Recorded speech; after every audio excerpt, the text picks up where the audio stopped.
America விதித்துள்ள அதிகப்படியான இறக்குமதி வரிகளால் பிரதமர் மோடி தன் மீது வருத்தத்தில் இருப்பதாக அதிபர் டொனால்டு ட்ரம்ப் தெரிவித்துள்ளார். பிரதமர் மோடி ஒரு மிகச்சிறந்த மனிதர் என்றும் தங்களுக்கிடையே மிகச்சிறந்த உறவு இருப்பதாகவும் அவர் கூறியுள்ளார்.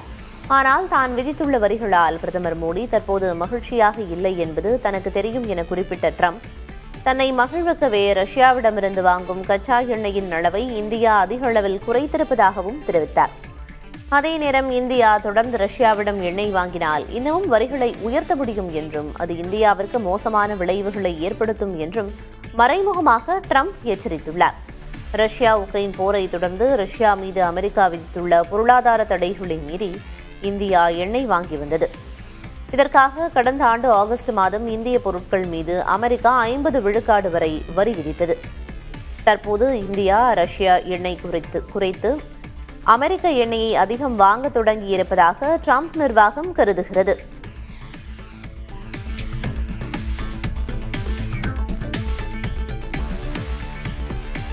நிக்கோலஸ் மதுரோ கைது செய்யப்பட்டதால் வெனிசுலா நாடே பதற்றத்தில் இருக்கும் நிலையில் இணையத்தில் அவர் சார்ந்த ஒரு பொருளை தேடுவதில் இளைஞர்கள் பலரும் ஆர்வம் காட்டி வருகிறார்கள். அதாவது, அமெரிக்க படையினரால் கைது செய்யப்பட்டிருந்த போது மதுரோ அணிந்திருந்த நைக் நிறுவனத்தின் வெள்ளை நிற டிராக் ஷூட் ஆடையை பலரும் இணையத்தில் ஆர்வத்துடன் தேடி வாங்கினர். இதன் காரணமாக அந்த ஆடை தற்போது அனைத்து ஆன்லைன் வர்த்தக தளத்திலும் விற்று தீர்ந்துவிட்டதாக அறிவிக்கப்பட்டுள்ளது. இந்திய மதிப்பில் இந்த ஆடையின் மதிப்பு 14,500 ரூபாய் என்பது தெரியவந்திருக்கிறது.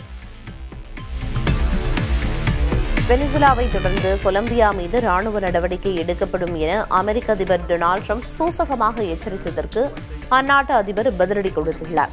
நான் இங்கேயே காத்திருக்கிறேன், முடிந்தால் வந்து கைது செய்யுங்கள் என கொலம்பியா அதிபர் குஸ்டாவோ பெட்ரோ நேரடியாக ட்ரம்புக்கு சவால் விடுத்துள்ளார். அமெரிக்கா தன் மீது தாக்குதல் நடத்தினால் மீண்டும் ஆயுதம் ஏந்த தயங்க மாட்டேன் என்றும் மக்கள் கிளர்ச்சி நாடெங்கும் வெடிக்கும் என்றும் அவர் எச்சரித்துள்ளார். இதனால் லத்தீன் அமெரிக்க பகுதியில் பெரும் போர் பதற்றம் நிலவுகிறது.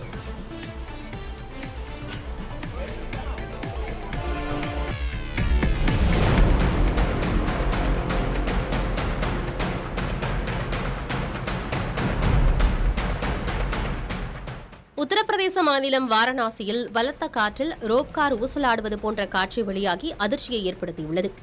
வாரணாசியில் 815 கோடி ரூபாய் மதிப்பில் ரோப் கார் சேவை அமல்படுத்தப்பட உள்ளது. இந்நிலையில் பலத்த காற்றில் ரோப் கார் ஊசலாடும் வீடியோ சமூக வலைதளத்தில் பகிரப்பட்டு வருகிறது. இது தொடர்பாக ரோப் கார் சேவை நிறுவனம் அளித்துள்ள விளக்கத்தில், காற்றில் ரோப் கார் ஊசலாடுவது போன்று வெளியாகியுள்ள வீடியோ தவறாக புரிந்து கொள்ளப்பட்டுள்ளது என்றும், பலத்த காற்று வீசுவது போல் வீடியோவில் இருப்பது உண்மையில்லை எனவும் கூறியுள்ளது. வெவ்வேறு முறைகளில் சோதனைகள் நடத்தப்பட்டு வருவதாகவும், வீடியோவில் இடம்பெற்றிருப்பது வழக்கமாக நடத்தப்படும் பாதுகாப்பு தொடர்பான சோதனைதான் என விளக்கமளித்துள்ளது.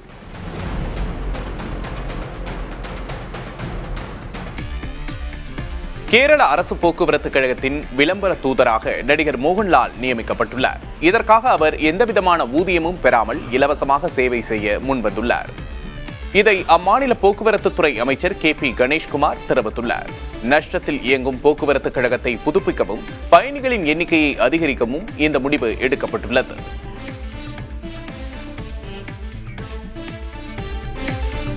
ஐபோன்களுக்கான விசைப்பலகை உரையை தயாரிக்கும் கிளிக்ஸ் நிறுவனம் தற்போது பிளாக்பெரி பாணியிலான புதிய ஆண்ட்ராய்டு ஸ்மார்ட் போனை அறிமுகப்படுத்தியுள்ளது.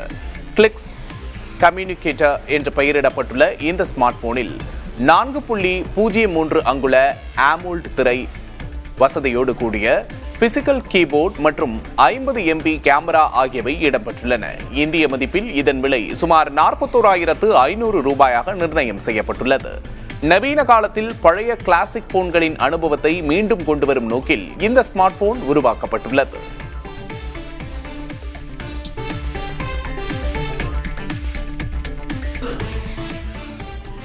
Xiaomi நிறுவனம் Redmi Note 15 5G smart phone மற்றும் Redmi Pad 2 Pro டேப்லெட்டை இந்தியாவில் அதிகாரப்பூர்வமாக அறிமுகப்படுத்தியுள்ளது. Redmi Note 15 போனில் 108 mega pixel main camera, Snapdragon 6th generation 3 chipset மற்றும் 5520 mAh பேட்டரி போன்ற சிறப்பம்சங்கள் உள்ளன. இதன் ஆரம்ப விலை 22,999 ரூபாயாக நிர்ணயம் செய்யப்பட்டுள்ளது. அதேபோன்று Redmi Pad 2 Pro டேப்லெட்டில் 12.1 அங்குல 2.5K திரை மற்றும் 12,000 mAh பேட்டரியும் வழங்கப்பட்டுள்ளது. இதன் விலை 24,999 ரூபாய் முதல் தொடங்குகிறது. நோட் 15 ஜனவரி 9ஆம் தேதியும் டேப்லெட் ஜனவரி 12ஆம் தேதியும் விற்பனைக்கு வருகின்றன.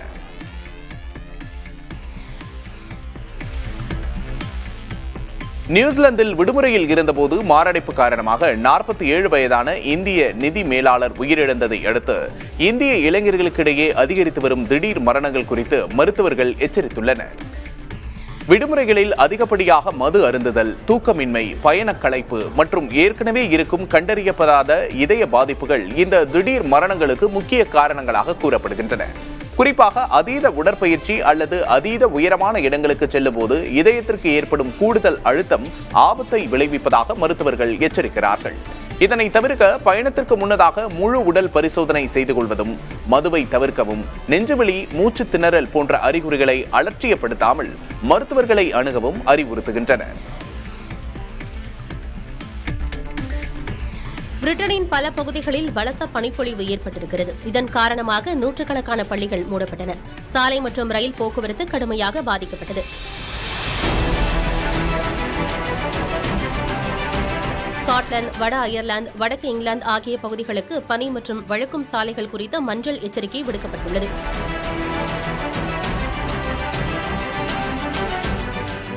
இதற்கிடையில் வரும் வியாழக்கிழமையன்று கோரட்டி எனும் புயல் பிரிட்டனை தாக்கக்கூடும் என்று அந்நாட்டு வானிலை ஆய்வு மையம் எச்சரித்துள்ளது. இந்த புயலால் இங்கிலாந்தின் பல பகுதிகளில் பலத்த பனிப்பொழிவும் சூறாவளி காற்றும் வீசக்கூடும் என எதிர்பார்க்கப்படுகிறது. மகாத்மா காந்தி தேசிய ஊரக வேலை உறுதி திட்டத்தில் வழங்கப்பட்ட வேலைவாய்ப்பு உத்தரவாதத்தை விபி ராம்ஜி திட்டம் முற்றிலுமாக சிதைப்பதாக சமூக பொருளாதார நிபுணர் ஜீன் ட்ரேஸ் தெரிவித்துள்ளார். ஜார்க்கண்ட் மாநிலம் ராஞ்சியில் செய்தியாளர்களிடம் பேசிய அவர், புதிய திட்டம் வெறும் பெயர் மாற்றம் மட்டுமின்றி முக்கிய அங்கமான வேலைக்கான உத்தரவாதத்தை பறித்து வெற்று கட்டமைப்பாக மாற்றுவதாக குறிப்பிட்டார். 125 நாட்கள் வேலை வாய்ப்பு என்பது வெறும் கண்துடைப்பு எனவும் ஜூன் ட்ரேஸ் தெரிவித்தார்.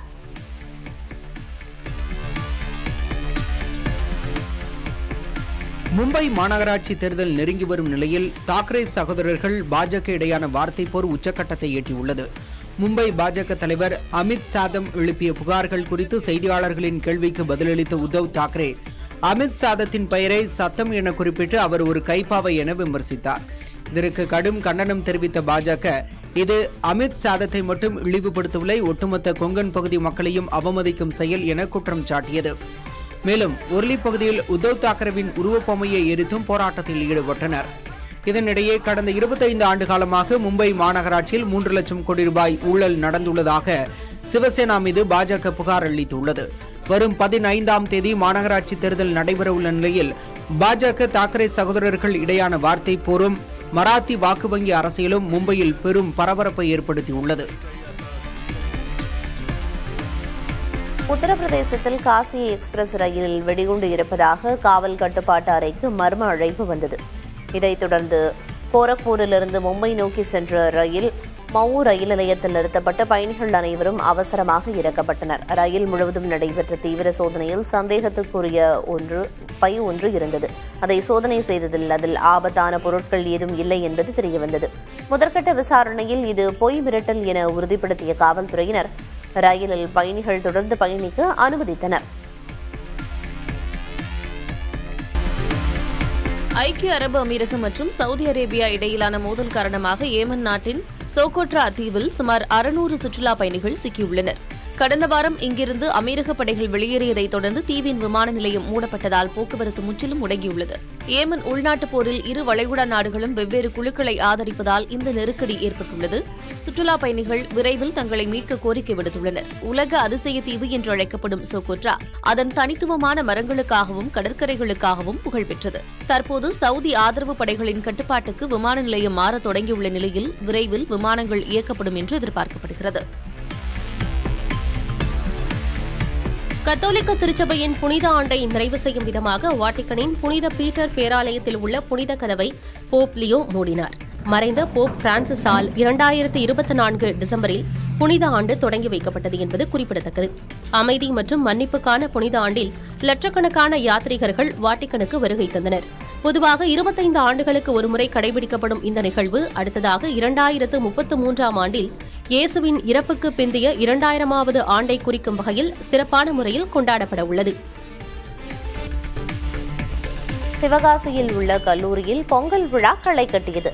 தமிழரின் பாரம்பரிய உடையான வேஷ்டி சட்டை புடவை அணிந்து பொங்கல் விழாவில் பங்கேற்ற மாணவ மாணவிகள் ஒன்றாக இணைந்து பொங்கல் வைத்து சூரியனை வழிபட்டனர். தொடர்ந்து தமிழர் பண்பாட்டை வெளிப்படுத்தும் விதமாக மாட்டு வண்டிகளில் மாணவர்கள் ஊர்வலமாக வந்து கவனத்தை ஈர்த்தனர். ஜல்லிக்கட்டு காளைகளுடன் வலம் வந்த மாணவர்கள் கிராமிய கலாச்சாரத்தின் அடையாளமாக இந்த ஊர்வலத்தை நடத்தினர். மேலும் முறியடித்தல், முளைப்பாரி வைத்தல், கும்மியாட்டம் என மாணவ மாணவிகள் உற்சாகத்துடன் பொங்கல் விழாவை கொண்டாடினர். திருப்பூர் மாவட்டம் உடுமலை அருகே தனியார் பள்ளி வளாகத்தில் தினசரி ஆயிரக்கணக்கான பறவைகள் வட்டமிடுவது மாணவர்களையும் பொதுமக்களையும் வியப்பில் ஆழ்த்துகிறது. மாலை நேரத்தில் பறவைகள் மரங்களில் அமர்ந்து வானத்தை நோக்கி மேல் எழும்புவதும் பல்வேறு கோணங்களில் ஒரே மாதிரி பறந்து வட்டமடிப்பதும் கண்கொள்ளா காட்சியாக அமைகிறது.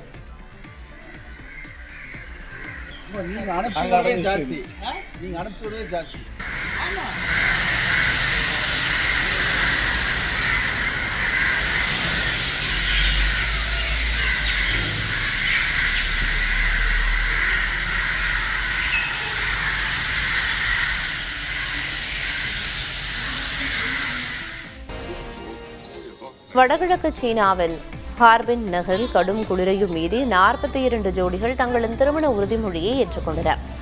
-20 டிகிரி செல்சியஸ் வெப்பநிலையிலும் பிரம்மாண்டமான பனிப்பூங்காவில் நடைபெற்ற இந்த 42வது ஆண்டு குழு திருமண விழாவில் ஜோடிகள் ஒருவருக்கொருவர் மோதிரம் மாற்றிக்கொண்டு மகிழ்ந்தனர். சீனாவில் நீண்ட காலமாக நடைபெற்று வரும் இந்த மிகப்பெரிய திருமண நிகழ்வை ஹார்பின் கலாச்சார மற்றும் சுற்றுலாத்துறை ஏற்பாடு செய்திருந்தது. இதன் மூலம் தனது பனிநகர அடையாளத்துடன் காதல் மற்றும் அரவணைப்பின் நகரம் என்ற பெயரையும் ஹார்பின் பெற விரும்புகிறது என்பது குறிப்பிடத்தக்கது.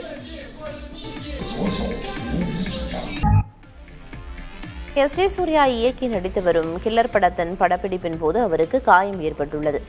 சென்னை பாலவாக்கத்தில் நடைபெற்று வந்த சண்டை காட்சி படப்பிடிப்பில் உயரத்திலிருந்து கயிறு வழியாக இறங்கிய போது அவர் கீழே விழுந்து காலில் காயங்கள் ஏற்பட்டதாக கூறப்படுகிறது.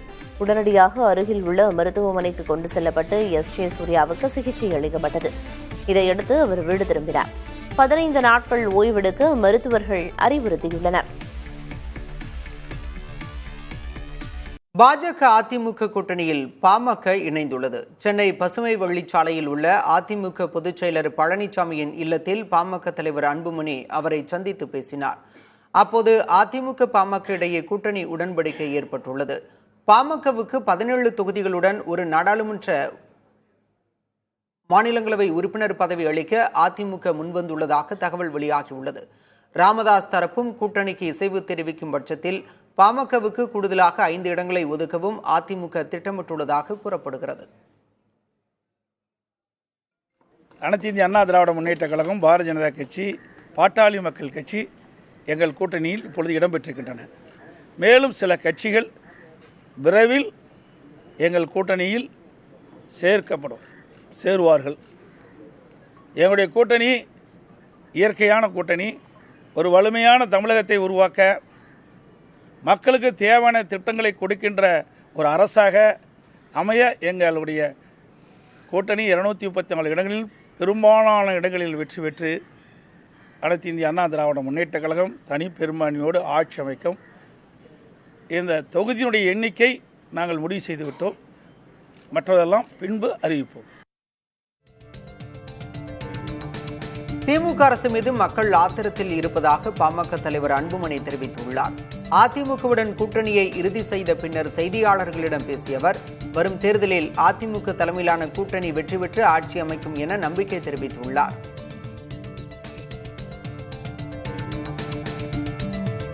நடைபயணம் மேற்கொண்ட பொழுது அங்கே கிராமத்திலிருந்து நகரத்து வரைக்கும் திமுக மீது மிகுந்த கோபத்தில் மக்கள் இருக்கின்றார்கள். கோபம் கூட சொல்லணும்னா ஆத்திரத்தில் இருக்கிறாங்க. தேர்தல் எப்போ வரும்னு காத்துட்டு இருக்கிறாங்க.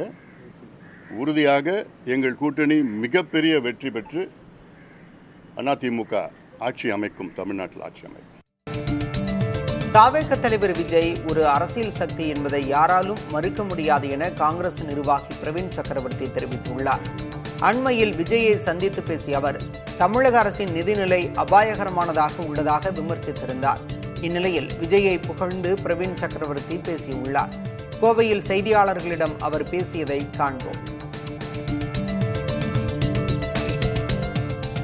சினிமாவில் நான் இல்லைப்பா, முதல்ல அது கொஞ்சம் தெளிவுபடுத்திடுறேன். நான் சினிமாவில் நான் இல்லை, விஜயை சந்தித்தேன், அவ்வளவுதான்.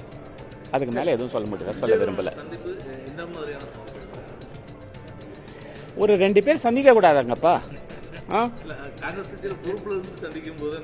நான் அது பிரவீன் சக்கரவர்த்தி வெறும் காங்கிரஸ் கட்சி இது ஒன்று தானா, ஐடென்டிட்டி ஒன்று தானா? மற்ற ஐடென்டிட்டி நிறைய இருக்குது இல்லையா? நான் தனிப்பட்ட முறையில் சந்திக்கலாம் இல்லையா?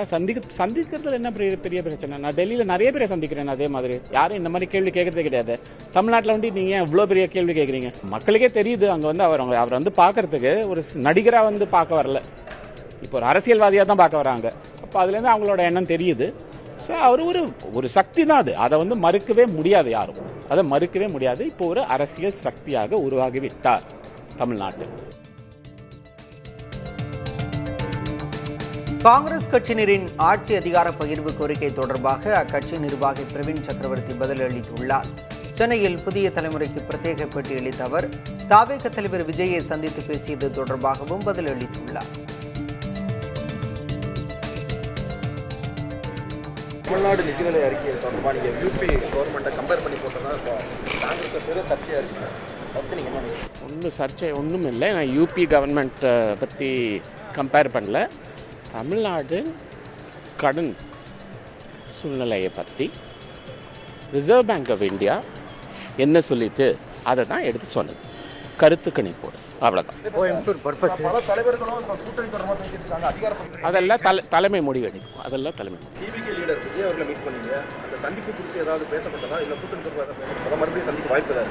மீட் பண்ணு, அவ்வளோதான் சொல்லுது.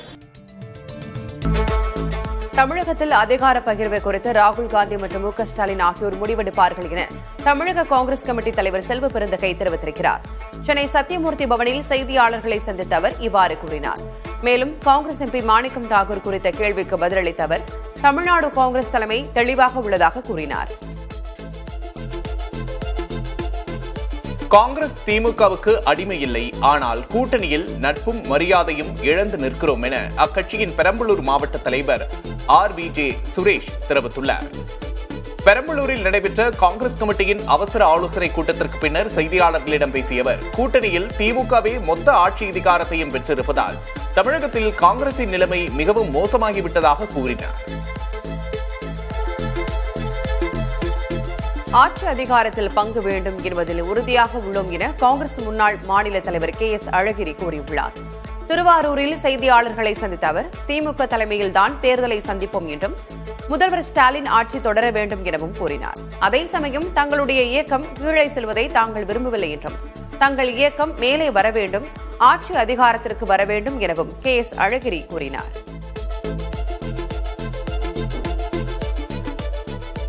தமிழ்நாட்டின் 5 மாவட்டங்களுக்கு வரும் 9ஆம் தேதி ஆரஞ்ச் அலர்ட் விடுக்கப்பட்டுள்ளது. அன்றைய தினம் மயிலாடுதுறை, நாகை, தஞ்சை, திருவாரூர் ஆகிய மாவட்டங்களிலும் காரைக்காலிலும் மிக கனமழைக்கு வாய்ப்பிருப்பதாக சென்னை வானிலை ஆய்வு மையம் தெரிவித்துள்ளது.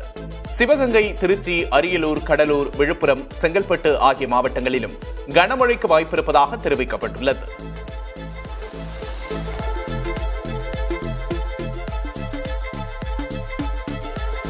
பொங்கல் பண்டிகையை முன்னிட்டு தமிழ்நாடு முழுவதும் 34,087 சிறப்பு பேருந்துகள் இயக்கப்படும் என போக்குவரத்து துறை அமைச்சர் சிவசங்கர் தெரிவித்திருக்கிறார். இதுகுறித்து பேசிய அவர் சென்னையிலிருந்து 22,797 சிறப்பு பேருந்துகள் இயக்கப்படும் என தெரிவித்தார். திருப்பரங்குன்றம் மலை மேல் உள்ள சிக்கந்தர் பாதுஷா அவுலியா தர்காவில் சந்தனக்கூடு திருவிழா வெகு சிறப்பாக நடைபெற்றது. கடந்த 22ஆம் தேதி கொடியேற்றத்துடன் தொடங்கிய இந்த விழாவின் முக்கிய நிகழ்வாக மின் விளக்குகளால் அலங்கரிக்கப்பட்ட 25 அடி உயர சந்தனக்கூடு நகரின் முக்கிய வீதிகளில் ஊர்வலமாக வந்தது. உயர்நீதிமன்ற உத்தரவுப்படி 50 நபர்கள் கொண்ட குழுவினர் 300 அடி மலை மேல் உள்ள தர்காவிற்கு சந்தன செம்பை கொண்டு சென்றனர். கூட்டணி கட்சிகளின் வாக்கு வங்கிகளை வைத்து ஆட்சிக்கு வந்து அதிகாரத்திற்கு தாங்கள் மட்டுமே தகுதியானவர்கள் என்கிற மாயையை திமுக ஏற்படுத்தியுள்ளதாக தாவேக தேர்தல் பிரச்சார மேலாண்மை பொதுச் செயலர் ஆதவ் அர்ஜுனா கூறினார். 2024ஆம் ஆண்டு மக்களவைத் தேர்தல் வெற்றியின் அடிப்படையில் திமுக கூட்டணியில் காங்கிரஸ் கட்சிக்கு 54, விசிக மற்றும் இடதுசாரி கட்சிகளுக்கு தலா 12, மதிமுக, இந்திய யூனியன் முஸ்லீம் லீக் ஆகிய கட்சிகளுக்கு தலா 6 இடங்களை வழங்க மறுப்பது ஏன் என்று கேள்வி எழுப்பினார். வட இந்தியாவின் பெரும்பாலான பகுதிகளில் இன்று கடுமையான குளிர்காற்று மற்றும் அடர்ந்த மூடுபனி இருக்கும் என்று இந்திய வானிலை மையம் தெரிவித்திருக்கிறது. வடமேற்கு இந்தியாவிலிருந்து மத்திய மற்றும் கிழக்கு பகுதிகள் வழியாக குளிர் அலை வீசும் என்று தெரிவிக்கப்பட்டிருக்கிறது. பொங்கல் நாளன்று இஸ்ரோ நடத்தும் தேர்வு தேதியை மாற்றக்கோரி மத்திய அமைச்சர் ஜிதேந்திர சிங்குக்கு சு வெங்கடேசன் எம்பி கோரிக்கை விடுத்துள்ளார். பொங்கல் தினமான ஜனவரி 15ஆம் தேதி தொழில்நுட்ப உதவியாளர் பணியிடங்களுக்கான தேர்வு நடத்தப்படும் என்று இந்திய விண்வெளி ஆய்வு மையம் அறிவித்துள்ளது. தமிழகத்துக்கு இம்மாதம் 2.76 டிஎம்சி நீரை கர்நாடகா வழங்குவதை உறுதி செய்ய வேண்டும் என காவிரி மேலாண்மை ஆணையத்தை தமிழக அரசு கேட்டுக் கொண்டுள்ளது. காவிரி படுகை மாவட்டங்களில் மறுநடவு பணிகளுக்கு நீர் தேவைப்படுவதால் இம்மாதம் தமிழகத்துக்கு 2.76 டிஎம்சி நீரை கர்நாடகா வழங்குவதை உறுதி செய்ய வேண்டும் என்று வலியுறுத்தினர். நாமக்கல்லில் முட்டையின் விலை மேலும் 20 காசுகள் குறைந்து 6 ரூபாயாக நிர்ணயம் செய்யப்பட்டுள்ளது. தேவை அதிகரிப்பால் கடந்த மாதம் முட்டை விலை உயர்ந்தது. டிசம்பர் 23ஆம் தேதி முட்டை ஒன்றின் பண்ணை கொள்முதல் விலை 6 ரூபாய் 40 காசுகளாக புதிய உச்சம் தொட்டது. இந்நிலையில் மேலும் 20 காசுகள் சரிந்து முட்டை ஒன்றின் பண்ணை கொள்முதல் விலை 6 ரூபாயாக குறைந்துள்ளது. நாடாளுமன்ற காங்கிரஸ் தலைவர் சோனியா காந்தி டெல்லி கங்காராம் மருத்துவமனையில் அனுமதிக்கப்பட்டுள்ளார். வழக்கமான உடல் பரிசோதனைக்காக அவர் மருத்துவமனையில் அனுமதிக்கப்பட்டிருப்பதாக காங்கிரஸ் கட்சி வட்டாரங்கள் கூறியுள்ளன. டெல்லி காற்று மாசு காரணமாக இருமல் அதிகமாக இருப்பதாகவும் எனவே அவர் மருத்துவமனை சென்றிருப்பதாகவும் ஒரு தகவல் வெளியாகியுள்ளது. டெல்லி காற்று மாசை தடுக்க போதிய ஆய்வு நடத்தாத காற்று தர மேலாண்மை ஆணையத்திற்கு உச்சநீதிமன்றம் கடும் கண்டனம் தெரிவித்துள்ளது. டெல்லி காற்று மாசுக்கு வாகன போக்குவரத்தே 40% காரணமாக இருக்கும்போது ஒட்டுமொத்த பழியையும் விவசாயிகள் மீது போடுவதை நீதிமன்றம் ஏற்க மறுத்துள்ளது. அடுத்த 2 வாரங்களில் ஆலோசனைக் கூட்டத்தை கூட்டி காற்று மாசை தடுக்க எடுக்கப்பட்ட மாற்று நடவடிக்கைகள் குறித்து அறிக்கை தாக்கல் செய்ய ஆணையத்திற்கு உச்சநீதிமன்றம் அதிரடி உத்தரவிட்டுள்ளது. இலங்கை மட்டக்களப்பில் வெடிகுண்டுகள் புதையல் கண்டெடுக்கப்பட்டது. மட்டக்களப்பு மாவட்டத்தில் வேலி அமைப்பதற்காக வயலில் குழி தோண்டிய போது வெடிப்பொருட்கள் தென்பட்டுள்ளன.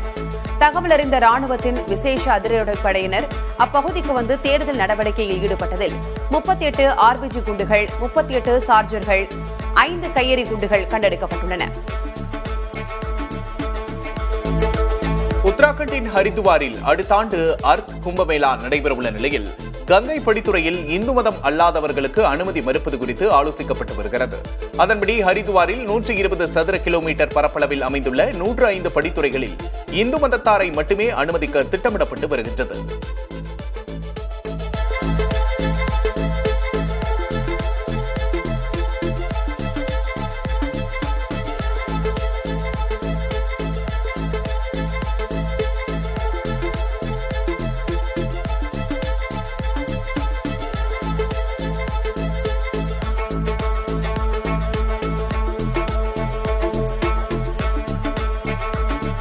இந்தியாவின் முக்கிய 7 நகரங்களில் விற்பனையாகாத வீடுகளின் எண்ணிக்கை 4 விழுக்காடு அதிகரித்துள்ளதாக அனராக் என்ற நிறுவனம் நடத்திய ஆய்வில் தெரியவந்திருக்கிறது. 2025ஆம் ஆண்டில் டெல்லி, மும்பை, சென்னை உள்ளிட்ட 7 நகரங்களில் மொத்தம் 5,76,617 வீடுகள் விற்பனையாகாமல் உள்ளதாக கூறப்படுகிறது.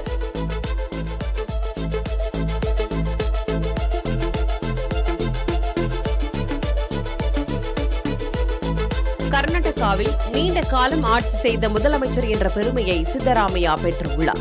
தேவராஜ் அர்ஸ் நீண்ட கால முதலமைச்சர் என்ற பெருமையை பெற்றிருந்த நிலையில் இன்று அச்சாதனை சித்தராமையா வசமாகியுள்ளது. சித்தராமையா கர்நாடகா முதலமைச்சர் பதவியில் 7 ஆண்டுகள் 240 நாட்களை தொட்டுள்ளார். சென்னையில் 2ஆம் கட்ட மெட்ரோ திட்டத்தின் ஒரு பகுதியாக வடபழனி பூந்தமல்லி இடையேயான 16 கிலோமீட்டர் தொலைவுள்ள பாதையில் வரும் பிப்ரவரி மாதம் முதல் ரயில்களை இயக்க திட்டமிடப்பட்டுள்ளது. ஏற்கனவே இந்த பாதையில் ரயில் என்ஜின் சோதனை வெற்றிகரமாக முடிக்கப்பட்டு வடிவமைப்பு சான்றும் பெறப்பட்டுள்ளது.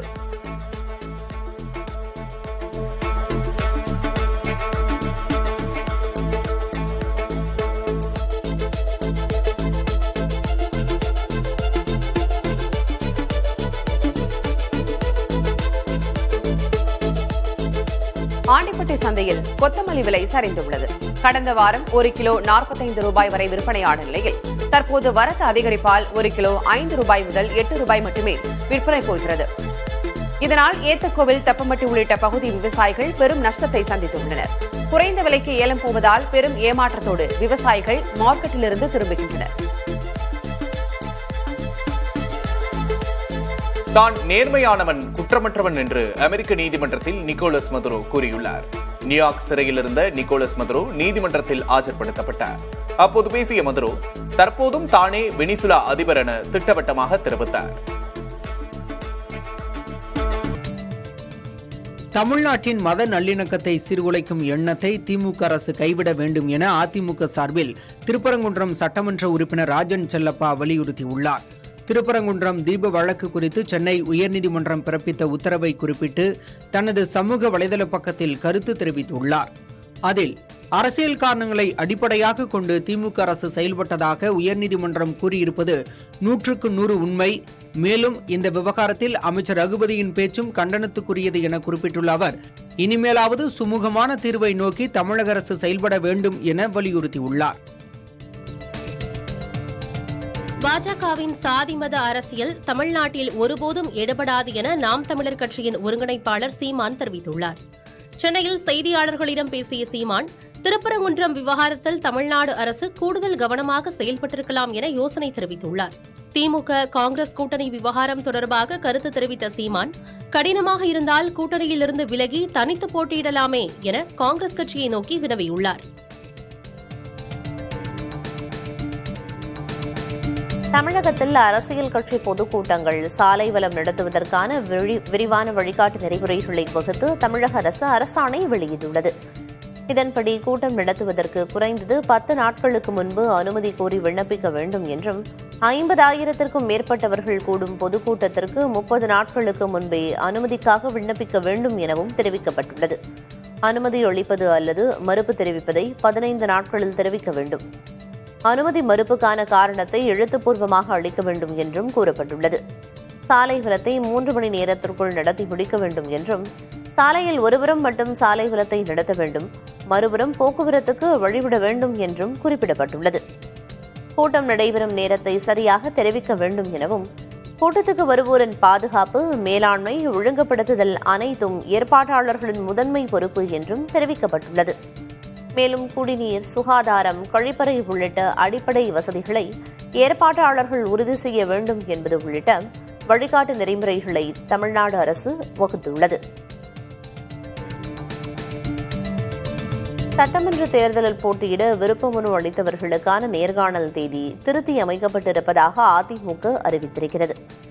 அக்கட்சியின் பொதுச் செயலர் எடப்பாடி கே. பழனிசாமி வெளியிட்டுள்ள அறிக்கையில், வரும் 9, 10, 12, 13 மற்றும் 24ஆம் தேதிகளில் விருப்பமனு அளித்தவர்களுடனான நேர்காணல் அதிமுக தலைமை அலுவலகத்தில் நடைபெறும் என தெரிவிக்கப்பட்டுள்ளது.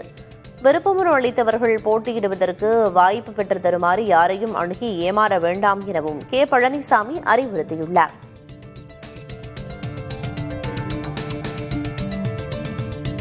திமுகவை துடை தெரிவோம் என்று சொன்ன இமாலய பலம் கொண்டவர்கள் எல்லாம் இருந்த இடம் தெரியாமல் போய்விட்டார்கள் என மதிமுக பொதுச் செயலர் வைகோ தெரிவித்துள்ளார். திருச்சி மாவட்டம் துவரங்குறிச்சியில் வைகோவின் சமத்துவ பயணம் தொடர்பான விளக்க பொதுக்கூட்டம் நடைபெற்றது. இதில் பேசிய அவர், ஊரக வேலைவாய்ப்பு திட்டத்தில் மகாத்மா காந்தியின் பெயரை நீக்கியவர்கள் விரைவில் ரூபாய் தாளில் உள்ள காந்தி படத்தையும் நீக்க முயற்சி செய்வார்கள் என்று கூறினார்.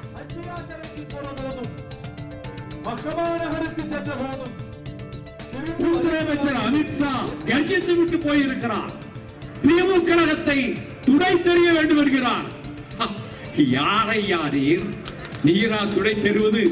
இப்படி சொன்ன இமாலய பலம் கொண்டவர்கள் எல்லாம் இருந்த இடம் தெரியாமல் போய்விட்டார்கள். திராவிட முன்னேற்ற கழகத்தை நான் அழித்து விடுவேன் என்று சொல்ல உங்களுக்கு எவ்வளவு ஆணவம் இருக்க வேண்டும், எவ்வளவு அகம்பாவம் இருக்க வேண்டும். வைகோ பார்லிமெண்டில் இருந்தால் இதே வார்த்தைகளை நேருக்கு நேராக ஹோம் மினிஸ்டரை பார்த்து கேட்பேன், கேட்டிருக்கிறேன் கடந்த காலத்தில். ஆட்சி அதிகாரத்தில் பங்கு வேண்டும் என்பதில் உறுதியாக உள்ளோம் என காங்கிரஸ் முன்னாள் மாநில தலைவர் கே. எஸ். அழகிரி கூறியுள்ளார். திருவாரூரில் செய்தியாளர்களை சந்தித்த அவர், திமுக தலைமையில்தான் தேர்தலை சந்திப்போம் என்றும் முதல்வர் ஸ்டாலின் ஆட்சி தொடர வேண்டும் எனவும் கூறினார். அதே சமயம் தங்களுடைய இயக்கம் கீழே செல்வதை தாங்கள் விரும்பவில்லை என்றும் தங்கள் இயக்கம் மேலே வர வேண்டும், ஆட்சி அதிகாரத்திற்கு வர வேண்டும் எனவும் KS அழகிரி கூறினார்.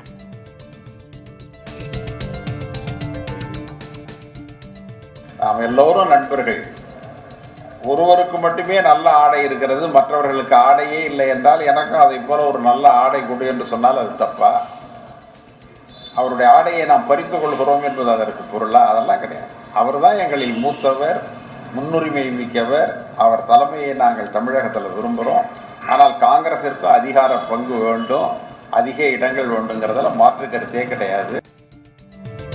தமிழகத்தின் பல்வேறு மாவட்டங்களில் அங்கன்வாடி பணியாளர்கள் போராட்டத்தில் ஈடுபட்டனர். விழுப்புரம், நாமக்கல், ராணிப்பேட்டை, தேனி உள்ளிட்ட மாவட்டங்களில் நடைபெற்ற போராட்டத்தில் ஏராளமானோர் கலந்து கொண்டனர். அப்போது பணி நிரந்தரம், ஊதிய உயர்வு, ஓய்வூதியம் உள்ளிட்ட பல்வேறு கோரிக்கைகளை வலியுறுத்தி முழக்கமிட்டனர். தொடர்ந்து போராட்டத்தில் ஈடுபட்டவர்களை காவல்துறையினர் கைது செய்தனர்.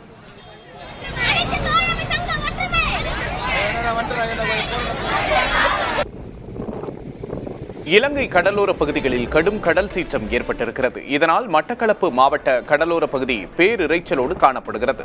கடல் கொந்தளிப்பு காரணமாக மீனவர்கள் கடலுக்கு மீன்பிடிக்க செல்ல வேண்டாம் என்று வானிலை ஆய்வு மையம் எச்சரித்துள்ள நிலையில் அவர்களது வாழ்வாதாரம் பாதிக்கப்பட்டுள்ளது. வடகிழக்கு பருவமழை கடந்த வாரம் சற்று ஓய்ந்திருந்த நிலையில் இலங்கையில் மீண்டும் மழை பெய்ய தொடங்கியுள்ளது. வவுனியா மாவட்டத்தில் பெய்து வரும் கனமழையின் காரணமாக நெற்பயிர்கள் நீரில் மூழ்கியுள்ளன.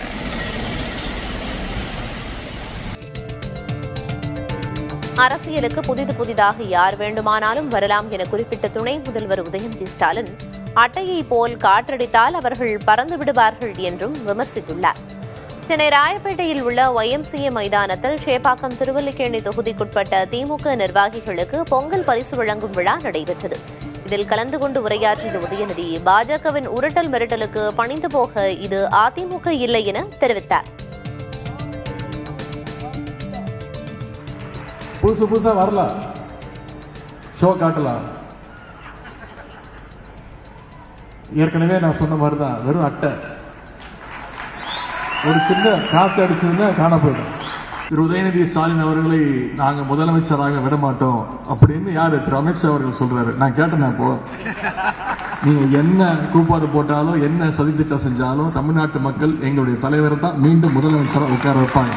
நிச்சயம் தமிழ்நாட்டு மக்கள், கழகத்துடைய உடன்பிறப்புகள் பாஜகவுடைய அந்த உருட்டல் மிரட்டலுக்கெல்லாம் பயப்படக்கூடிய ஆட்கள் நாம கிடையாது.